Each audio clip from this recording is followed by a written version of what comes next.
नमस्कार, मैं हूं साक्षी राय और आप देख रहे हैं खरी बात। उत्तर प्रदेश में विधानसभा चुनाव 2022 की तारीखों के ऐलान के साथ ही सभी राजनीतिक दलों में प्रत्याशियों की घोषणा को लेकर जोर आजमाइश तेज हो गई है। पूर्व वर्षों में जहां प्रत्याशियों की सूची कौन जल्दी घोषित करेगा इसको लेकर हड़बड़ाहट होती थी और पहले से घोषित होने वाली सूची को चुनाव के लिए लाभदायक माना जाता था, वहीं अब लगभग सभी दलों की कोशिश होती है कि अपनी सूची सबसे अंत में जारी करें, जिससे उन्हें अन्य पार्टियों के प्रत्याशियों की जानकारी भी मिल जाए। साथ ही सूची जारी होने के बाद उनके दल में किसी भी प्रकार की भगदड़ को मौका ना मिले।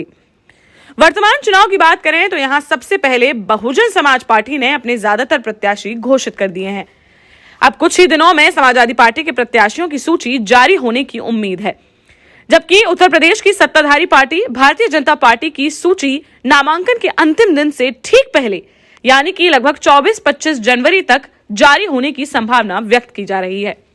2007 से 2012 तक उत्तर प्रदेश में पूर्ण बहुमत की सरकार चलाने वाली बहुजन समाज पार्टी की मजबूती की स्थिति अब वैसी तो नहीं रही, फिर भी बीएसपी के वोट बैंक को अभी भी मजबूत माना जाता है और यही कारण है कि आज भी बहुजन समाज पार्टी के टिकट के लिए कई दावेदार लाइन में दिखते हैं। यह दावेदार पार्टी की गाइडलाइन को पूरी तरह से फॉलो करने के लिए भी तैयार रहते हैं और इसी सिस्टम में बुंदेलखंड की 19 विधानसभाओं में से ज्यादातर सीटों पर बीएसपी के प्रत्याशी फाइनल हो चुके हैं। झांसी जिले में बहुजन समाज पार्टी ने मऊरानीपुर से पूर्व मंत्री रतन लाल अहिरवार के बेटे पूर्व ब्लॉक प्रमुख रोहित रतन को पूर्व में ही प्रत्याशी घोषित कर दिया है। बबीना विधानसभा क्षेत्र में पूर्व विधायक कृष्णपाल सिंह राजपूत को दरकिनार कर ठेकेदार दशरथ सिंह राजपूत नन्ना को प्रत्याशी घोषित किया गया है। गरौठा समथर विधानसभा क्षेत्र में बीते 7 जनवरी को ही बीकेडी झांसी के पूर्व अध्यक्ष वीर सिंह गुर्जर को प्रत्याशी घोषित किया गया है। जालौन जिले में कालपी सीट से छुन्नापाल प्रत्याशी घोषित किए गए हैं। माधवगढ़ विधानसभा क्षेत्र से इंजीनियर शीतल कुशवाहा को प्रत्याशी बनाया गया है। वहीं उरई सुरक्षित विधानसभा सीट से पूर्व में चुनाव लड़ चुके सत्येंद्र उर्फ श्रीपाल अहिरवार को प्रत्याशी घोषित कर दिया गया है। चित्रकूट जिले में मानिकपुर विधानसभा क्षेत्र से बलवीर पाल को प्रत्याशी घोषित किया गया है। वहीं चित्रकूट से कांग्रेस के पूर्व महासचिव पुष्पेंद्र सिंह को प्रत्याशी घोषित किया गया है। बांदा जिले के बबेरू विधानसभा से पूर्व दर्जा प्राप्त राज्य मंत्री राम सेवक शुक्ला को प्रत्याशी घोषित किया गया है। वहीं बांदा सदर विधानसभा क्षेत्र से धीरज राजपूत को प्रत्याशी बनाया गया है। नरैनी सुरक्षित सीट से पूर्व मंत्री और बीएसपी के मुख्य सेक्टर प्रभारी गयाचरण दिनकर को हरी झंडी दे दी गई है।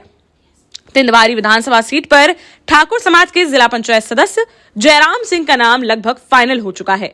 जल्द ही उनकी घोषणा किए जाने की उम्मीद है।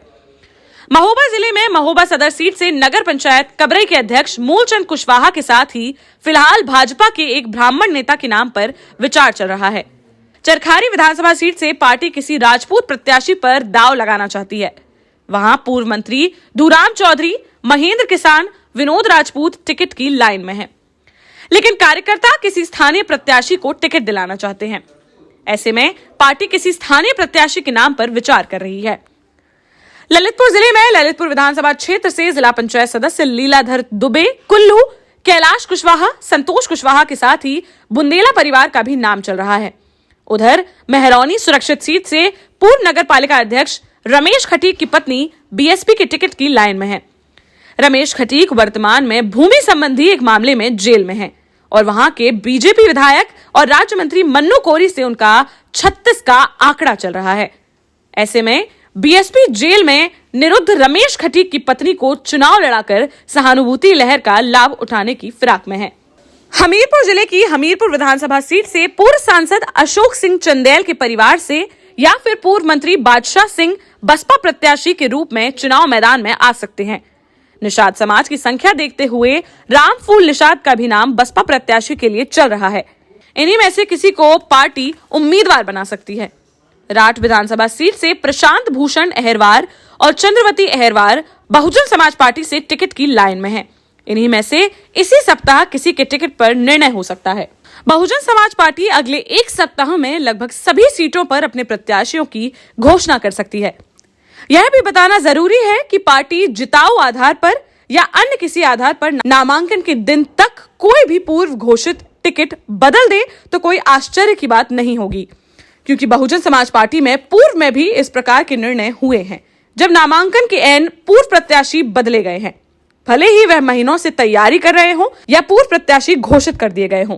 फिलहाल के लिए आप चैनल को सब्सक्राइब करना, बेल आइकॉन को दबाना और फेसबुक, इंस्टाग्राम, ट्विटर और पब्लिक ऐप पर खरी बात न्यूज को फॉलो करना बिल्कुल ना भूलें, ताकि हम उठा सकें आपकी आवाज और पहुंचा सकें आप तक हर खबर। देखते रहिए खरी बात साक्षी राय के साथ। नमस्कार।